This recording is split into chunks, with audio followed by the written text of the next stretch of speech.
kekuatan pengobatan di keluarga besar Israel. Apapun penyakitnya tidak usah masukkan.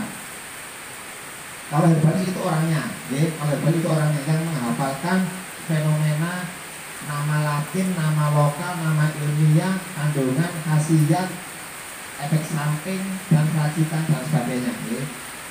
Syarat dasar sebagai orang herbalis ngerti fenomena herbal. Nanti kawan-kawan akan belajar lebih lanjut bagaimana fenomena herbal itu. Bisa menyampaikan resep dasar. Kalau sakit kepala obatnya ini, sakit gigi obatnya ini, ya. Mengetahui ilmu konsultasi runtutannya. Sekarang masuk ke dunia mikroba. Kalau kita mengenal yang namanya herbal, kita juga mengenal yang namanya jasad relik atau hewan makhluk Allah yang tugasnya mengurai. Mengurai apa? Mengurai herbal itu. Tanaman itu kalau dia diurai itu bisa masuk. Contohnya begini, mohon maaf. Apa ya? Contohnya angin-angin.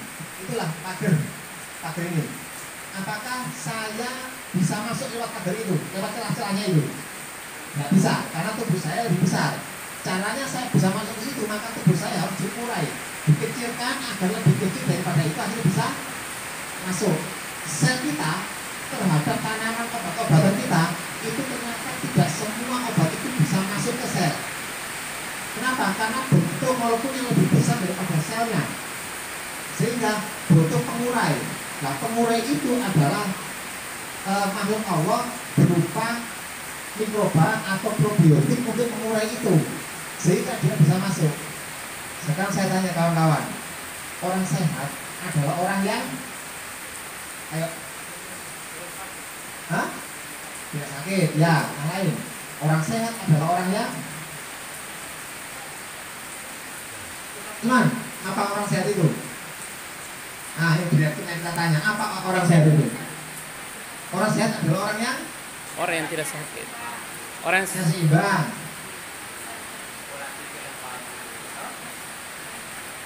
orang yang bahagia, nggak punya utang. Ada orang nggak punya utang, nggak ada yang sakit. Orang yang jiwa, semuanya benar. Tapi lebih tepatnya, menurut kajian ahli naturopati internasional sepakat bahwa orang sehat adalah orang yang sel-selnya bisa makan. Orang sehat adalah orang yang triliunan sel di tubuh manusia ini itu bisa makan. Makan apa? Makan nutrisi. Siapa yang mengantarkan? Itu adalah mikroba atau probiotik. Intinya gitu. Jadi cari herbal yang mengandung probiotik itu istimewa. Kalau tidak ada probiotik yang meskipun dahsyat, meskipun canggih apapun, klaimnya ini terbaik, klaimnya ini paling nomor 1, tidak ada probiotik, dia mungkin tidak bisa masuk kecuali dia punya teknologi nano. Penguraiannya pakai teknologi nano, dilembutkan, dihancurkan sampai 0,015 mmc mikrometer baru dia masuk ke sel. Kalau nggak gitu los lewat buangan, los lewat kencing, los lewat buang air besar, nggak masuk. Makanya ada orang, aku konsumsi obat herbal kok nggak mujarab ya, ada nggak?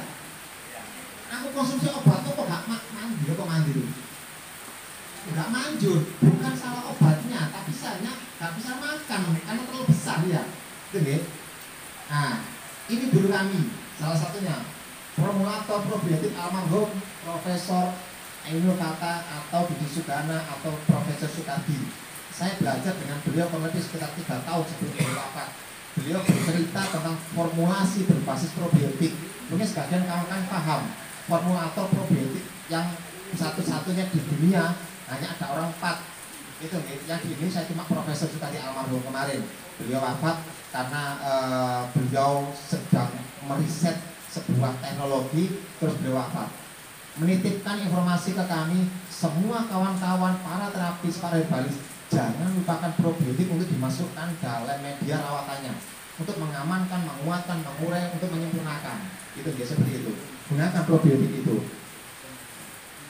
Ini sejarahnya beliau, ternyata beliau itu adalah salah satu dari orang yang punya IQ paling tinggi, bahkan lebih tinggi dibanding Albert Einstein, digitnya selisih 3. Gitu, gitu. Jadi beliau punya kemampuan dasar, IQ-nya tinggi. Bahkan ketika beliau ditanya sama muridnya, Prof, kenapa sih kok di laboratorium sampai 5 hari 6 hari? Meneliti apa? Jawabnya berapa? Aku meneliti ayat-ayat Al-Quran lewat makhluknya Allah lewat mikroba ini. Jadi beliau itu ahli Al-Quran, beliau penghafal Al-Quran juga, tapi beliau meneliti jasa teknik yang dihasilkan oleh proses-proses kimiawi tubuh. Makanya beliau melahirkan sebuah judul buku dan macam-macam itu, tapi tidak diberikan oleh umum, dikaji oleh para murid-muridnya seperti kami ini, kita belajar semuanya. Nanti kita seringkan untuk kawan-kawan semuanya, gitu. Beliau salah satu orang yang dimiliki oleh berbagai negara. Beliau mengatakan sekiranya orang itu sehat, maka lancarkan pencernaannya, lancarkan darahnya, perbaiki selnya. Wis itu cukup. Penyakit apapun ketika 3 unsur ini dimasukkan, lancarkan darahnya, lancarkan pencernaannya, perbaikan sel dijalankan, 100% proses metabolisme pengobatan akan terjadi sempurna. Ada yang 5 hari, ada yang 5 minggu, ada yang 5 bulan, ada yang 1 tahun. Yang penting dia pasti akan sehat, sembuh. Kenapa? Karena proses ini sudah menjadi juga dasar dari ilmu rawatan herbal. Kalau ngomong merek, terserah pakai merek apapun, yang penting dia mempunyai unsur lancar darah, lancar cerna, dan perbaikan sel. Selesai. Itu ya. Ini konsep dasarnya. Untuk merek yang lain, misalkan kanker kayak penyakit alergi, obat darat ini silakan, masalah. Yang penting 3 unsur masukkan dulu. Nah, sekarang fungsi probiotik.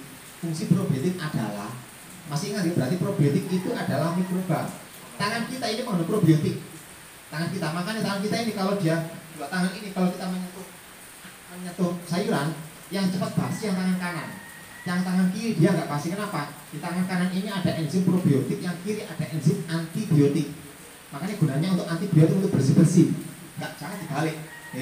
Yang ini digunakan, makanya ada sunah makan dengan pakai ini, karena dia ada 2 enzim yang namanya Lactobacillus bulgaricus sama Lactobacillus rhamnosus. Dia fungsinya mengurai makanan. Jadi kalau kita makan, sunahnya 3 jari itu hatta dikecup, bahasanya digati. Kenapa? Ini ada enzim probiotik. Kita cuci dengan antiseptik, 30 detik muncul lagi bakteri baik itu. Gunanya untuk melancarkan sistem pencernaan. Makanya orang kalau sering makan dengan tangan ini tidak akan terkena penyakit kanker darah, kanker lambung, kanker usus, migrain sama vertigo. Hanya makan seperti ini, sunnah tapi ilmiah. Seperti itu, gitu. Dia ngomong bahwa membersihkan zat berbahaya. Probiotik fungsinya memberikan berbahaya, mengurai bahan makanan agar diserap. Yang ketiga, membunuh virus kuman yang bersifat patogenik atau patogen. Fungsi dari probiotik itu. Tapi hati-hati, banyak orang yang mengklaim probiotik itu adalah ini bagus. Tidak ada orang yang bisa mengklaim bahwa probiotik itu bagus kecuali punya teknologinya. Nanti kawan-kawan kalau datang ke tempat kita kemarin saya punya mikroskop untuk bisa ngecek mikroba. Jenis mikroba yang dia patogen, yang dia abiotik, yang dia probiotik itu berbeda, bentuknya berbeda. Itu ya. Bahkan ketika di algani itu dia berputar biru gitu. Itu bakteri dia tugasnya makhluk Allah yang jelas taat terhadap aturan Allah, ya. Nah seperti itu. Ini salah satu dari konsep teknologi. Maka di ini sedikit saja saya kupas. Probiotik itu jenisnya ada ribuan strain atau spesies karena dia makhluk Allah. Cuma ada 4 jenderal probiotik besar yang dia fungsinya adalah untuk kekuatan, fungsinya adalah untuk penguraian. Yang pertama yaitu Lactobacillus acidophilus. Dia fungsinya adalah untuk membersihkan mikroorganisme berbahaya termasuk kanker, tumor dan sebagainya. Yang kedua adalah Lactobacillus casei. Dia hidup habitatnya di pencernaan. Makanya ada produk yang namanya mengandung 6, miliar bakteri Lactobacillus casei. Apa itu? Yakult. Di dalamnya kandungannya tulisannya jelas, mengandung bakteri Lactobacillus casei. Ditemukan oleh Profesor Casei 125 tahun yang lalu. Karena di habitatnya di sistem pencernaan, bukan di organ. Lactobacillus plantarum dia digunakan untuk mencuci darah, membersihkan darah, meningkatkan kecakapan serapan sel, mengurai herbal agar lebih cepat masuk. Namanya Lactobacillus plantarum. Ada Lactobacillus bulgaricus. Dia fungsinya adalah untuk memberikan kesan booster kepada tanaman, kepada herbal. Makanya kalau orang mengkonsumsi itu, maka dia efektif. Kawan-kawan pernah melihat nutrisi yang namanya sari buah. Yang rame COVID dulu, produknya Biojana, namanya Seribuah, yang warna hijau, bukan yang warna coklat. Itu di dalamnya ada 4 lactobacillus ini. Itu, makanya digunakan untuk mengurai, mencuci COVID. Maka dia bisa menyelesaikan COVID-19 sampai COVID-21. Yang bersih diselesaikan. Itu, okay? Ini masih COVID-19. COVID-20 akan